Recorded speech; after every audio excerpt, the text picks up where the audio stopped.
Just wanted to make a quick update video. First reaction to Tomlin's press conference today, and then there was another little piece of information that came across the docket yesterday that I thought would be interesting to talk about. But first, with Tomlin, again, he really didn't say anything. But this is different this time. He said nothing in the way that, like, there's really nothing to talk about. Past times with Tomlin, it's, we actually have things we want to know. We have questions that need to be answered, like who's the starter, Justin Fields, Russell Wilson.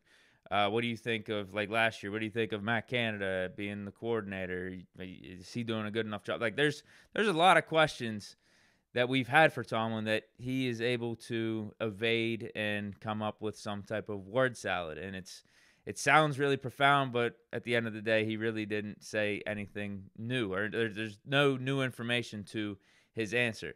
This time, it's there's really nothing to talk about. We know Russell Wilson is going to be the starter this week. We got our questions answered for the quarterback position. All it took was one game.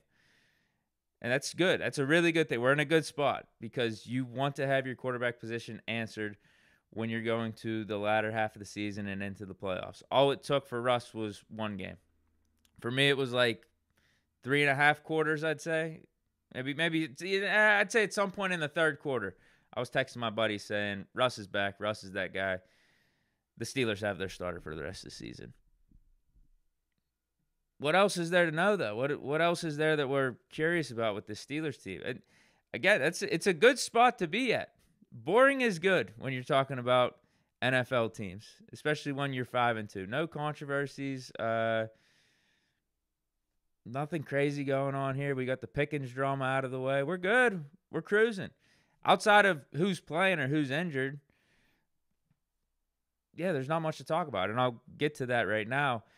Tomlin said it's pretty much status quo for everyone outside of Cordell Patterson and Tyler Medikevich. Both of them look like they will be back this week, and also DeMonte Casey. But for Nick Herbig, Zach Frazier, any other names? I know Corey Trice is on IR. We put DeMarvin Leal on IR. So for everyone else, it's pretty much the same. They're unlikely to be playing this week. And for a guy like Zach Frazier and probably Herbig, that's a good thing with us being only 1 week away from the bye. I think the Steelers team can manage the Giants without a Zach Frazier or a Nick Herbig. Now, the Zach Frazier one, I wouldn't mind having him back for this one, especially going up against a Dexter Lawrence. But Ryan McCollum played good last week, and Tomlin also said that we're not going to be stupid about playing Dexter Lawrence. We're going to have him being double-teamed pretty much throughout the whole game. We're going to have some help for Ryan McCollum. But I think it'll be good for them so they're not rushing back and maybe they re-injure themselves. Being this close to the bye, I don't think it would be the wisest of moves. Let's give them the other week, and then you get the third week for the bye, at least for Zach Frazier. Herbig, this will be, like 4 or 5 weeks for him, coming up on 4 or 5 weeks. And then they should be good to go for the Commanders game, coming right out of the bye. So I think that's really about it with Tomlin's press conference. It was just injury updates. I think that was really the only thing to note, or only thing that was interesting that came out of it from my standpoint. And you guys can correct me if I'm wrong in the comments. But the other thing I wanted to talk about was news that happened yesterday. Remember C.J. Henderson? First-round cornerback back in 2020, was a top 10 pick. We signed him to our practice squad. I think it was like 2-3 weeks ago. And I was like, all right, this is a cool pickup. This is a cool stash. A guy with a lot of talent. I don't think he's actually going to play for the Steelers this year because we do have a lot of depth at cornerback. The only way that he's going to get a chance is due to injury. Because I think even at that time, we still had Darius Rush. But since then, we cut him, and then he got picked up by the Chiefs. But just yesterday, we signed C.J. Henderson to our 53-man roster. So he is a step closer to playing. I don't think it's a guarantee that he does because we still have guys. We still have Joey Porter Jr. I know Dante Jackson was banged up in last game, but Tomlin said he is most likely going to be playing against the Giants this week.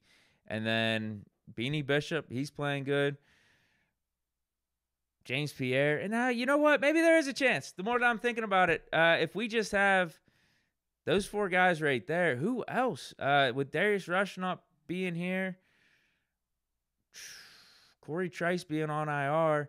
Now, Cam Sutton is going to be coming back soon. So maybe this is just a one-game tryout for C.J. Henderson. And it's probably going to depend on what we decide to keep for the active roster. Are we going to try to load up on defensive linemen, offensive linemen going up against that Giants front seven and defensive line? Or are we going to carry the extra player in the secondary or at cornerback?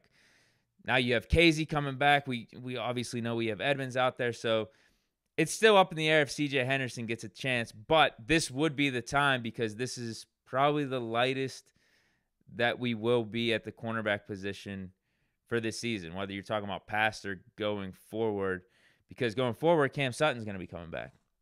You got Beanie Bishop playing the way that he is. Corey Trice is eventually going to come up off of IR. JPJ and Dante Jackson, if they can stay healthy, it's going to be tough for C.J. Henderson to get a better opportunity to play than what might be this week. So it'll be cool. It'll be cool, man. I mean, the Steelers must be liking what they're seeing from C.J. Henderson in their practices because Ian Rappaport said other teams have been thinking about signing Henderson off of the Steelers practice squad. That's something you can do throughout the week. It's something that the Steelers have done.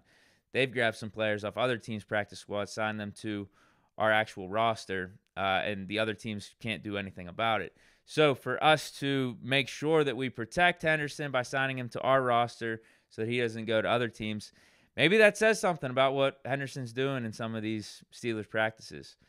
So we'll see. Good opportunity for him. I hope he gets a chance because I would be a little bit more curious to see what a C.J. Henderson could do out there as maybe our third or fourth corner than a James Pierre, at least for one game, right? I don't think it would hurt. Dude's got upside. Dude was a former top 10 overall pick. But that's it for today's show. Hope you guys enjoyed. Let me know your thoughts on what I talked about. C.J. Henderson, do you think he actually plays? And if he does he do anything? Any thoughts on Tomlin's press conference? Anything I missed? Like I said, I don't think it was anything really noteworthy or newsworthy. But again, that's a good thing. No drama, no controversies, none of that. But stay chilling. Hope you guys enjoyed. Peace.